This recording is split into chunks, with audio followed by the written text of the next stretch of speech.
Every so often in 2024, I'm going to take advantage of my Chatter That Matters platform and just riff on something that I feel matters to me and to you. And I want to launch this series by talking about the state of democracy. I mean, Winston Churchill's famous for saying many forms of government have been tried and will be tried, and this world is sin and woe. No one pretends that democracy is perfect or all wise. Indeed, it's been said that democracy is the worst form of government, except for all those other forms that have been tried from time to time. See, I'm not feeling great about our democracy. I don't understand how we can elect a party based on a platform, and then once they're in office, they can make completely different moves on the chessboard, and moves that often cost us billions in precious tax dollars, and even worse, borrowed money on the backs of future generations.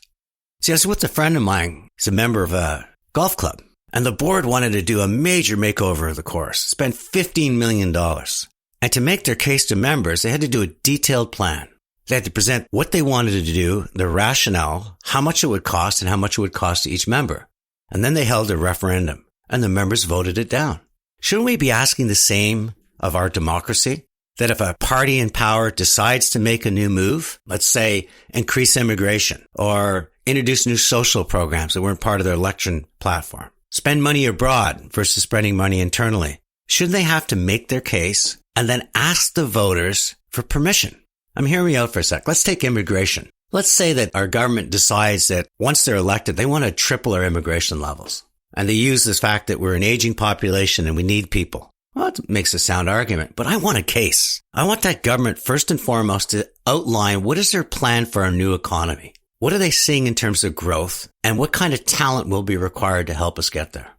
Second thing is, I want to understand, before just saying that, well, there's our talent gap, how much talent do we have now in Canada whose jobs are going to be eradicated because of AI and technology in the coming decade?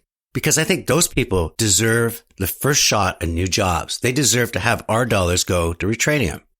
Third thing I want to understand is if we're bringing all these people in, what's our process for vetting it? I want them to explain how they're going to invite people in who share our values, who believe in our freedoms and democracy, versus once they're here, work to tear them apart. And the final thing I want to hear is the onboarding process. Because I'm embarrassed when we bring immigrants in that have got degrees and a decade of experience and they end up driving an Uber. So I want to know our onboarding process so people can hit the ground with purpose, with passion. If they want to come and chase their dream in Canada, how do we ensure that they can do that? The same holds true, for example, of dramatically increasing the size of government. See, if a government's in power and suddenly decides that we're going to put all this new people on the payroll, I want them to make a case for it. I want them to say, here's why we're doing it. Here's the value it's going to bring Canadian citizens. And here's the cost. And I'm not just talking about salaries. I'm talking about overhead and future pensions.